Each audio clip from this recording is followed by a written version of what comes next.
Culture might be shifting, Hollywood might be shifting, but video games, as we've been talking about for a while, are going to be some of the last forms of entertainment to properly make the appropriate course correction. Because as you can see right here, Kim Belair and Sweet Baby Inc. have lost no contracts and are working on about 30 games. So on one hand, oh god, there's going to be a lot of slop that's out there. Okay, the sludge pipes are very much still open. 2025, it's a year of flux, a year of transformation, meaning that, yeah, things are going to start changing, okay? But also at the same time, oh god, we still have some holdovers from, you know, the worst parts of recent history, and because of the development cycle of these games, I mean, we're getting closer to the end, but we're still just barely over the hump. So yeah, when all of this stuff was kicking off in 2020, getting as bad as it possibly was during the summer of love, yeah, we're starting to get to the tail end when all of these games are starting to come out, that we're starting development during that time. So yeah,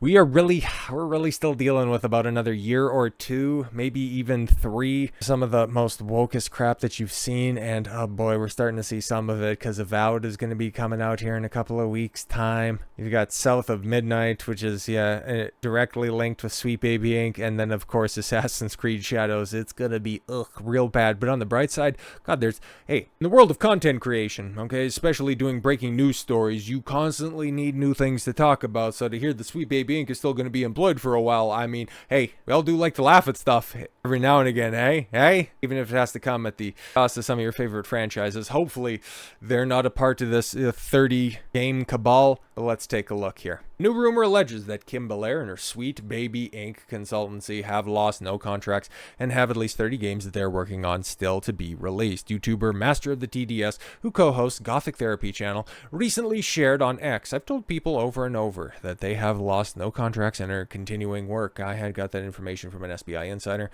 There are about 30 games and they have a hand in yet to come out."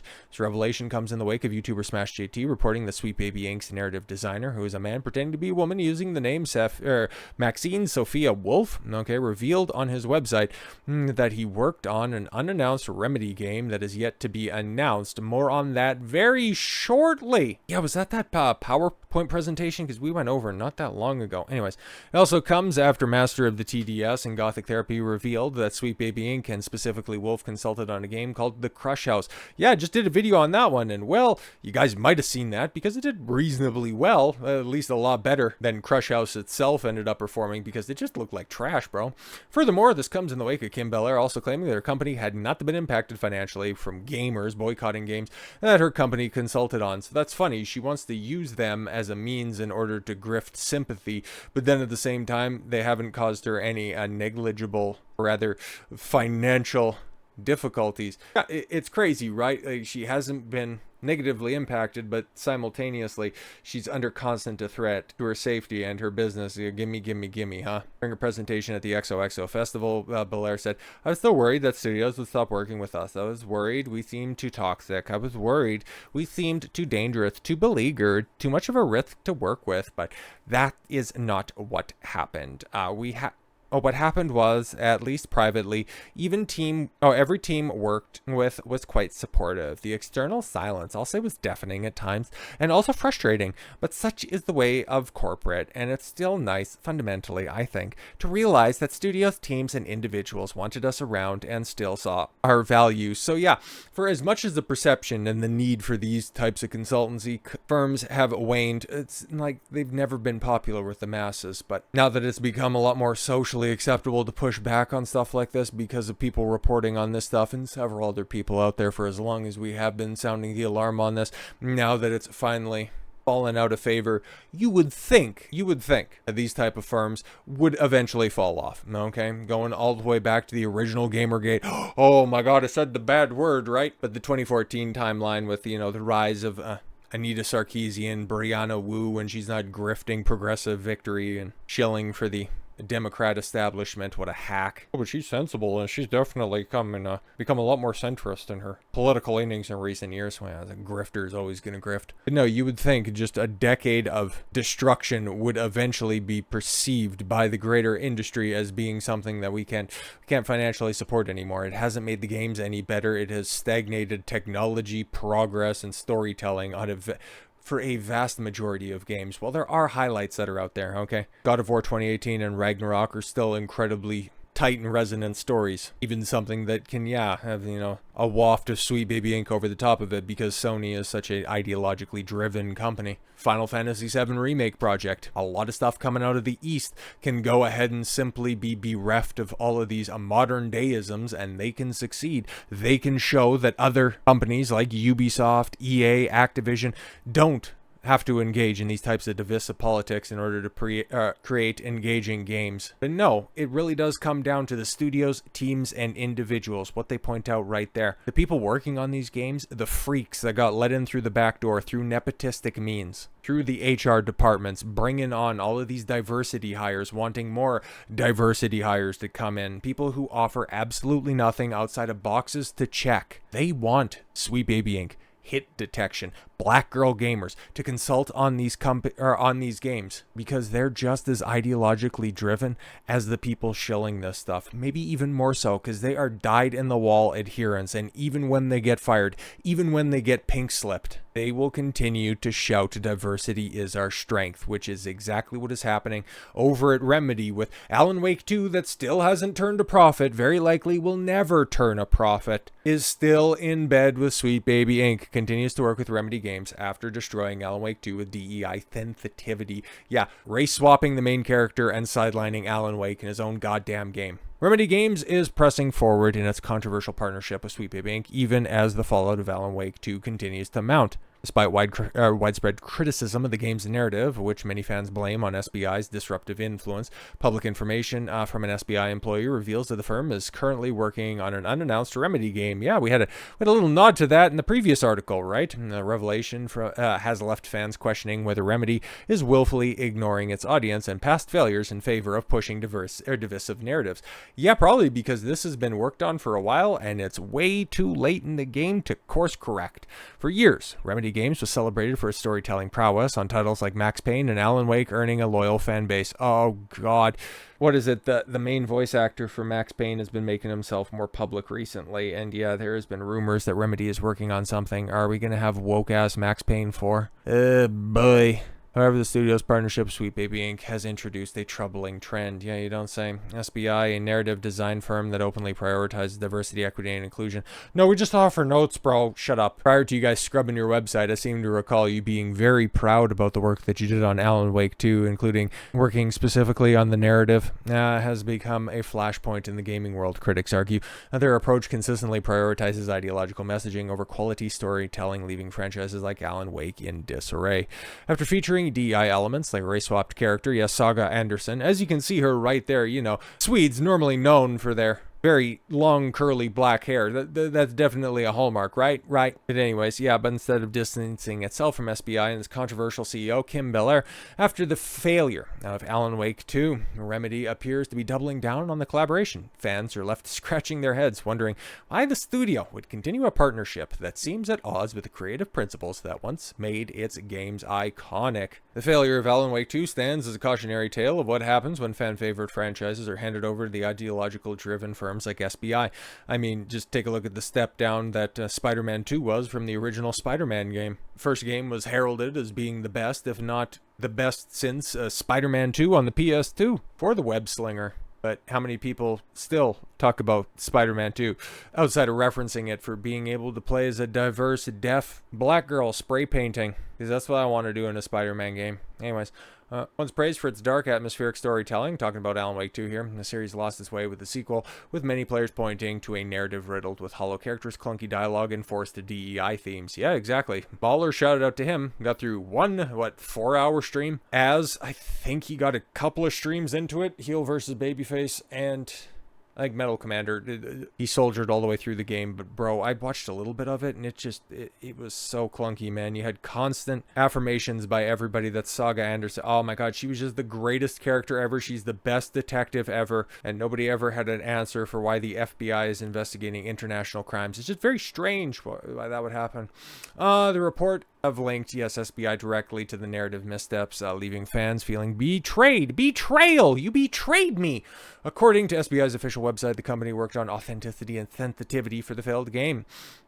Instead of delivering a tense, engaging mystery, they expected Alan Wake 2 became a platform for shallow messaging and race swaps that alienated its core audience. And apparently Remedy decided, yeah, we really want more of that because we got a lot of critical accolades. It's just nobody bought our game. And we had to walk back our original promise of never, ever doing a physical release. And, having to crap out a bunch of DLCs that I think, nobody played. But, we're down for more of this. Grab your ankles for Sweet Baby Ink, baby, because we're going in raw with the next one. I can't wait to see what kind of disaster is about to befall this company. Because, honestly, Remedy, we haven't heard anything in the way of announcements when it comes to layoffs. But in regards to 2024's prior to Concord, biggest flop, which if we ever get a firm budget as to how much money Sony and Rocksteady Studios put into Concord, because there's been some reported numbers that are out there, but we know for sure Warner Brothers lost $200 million on Suicide Squad Kill the Justice League, and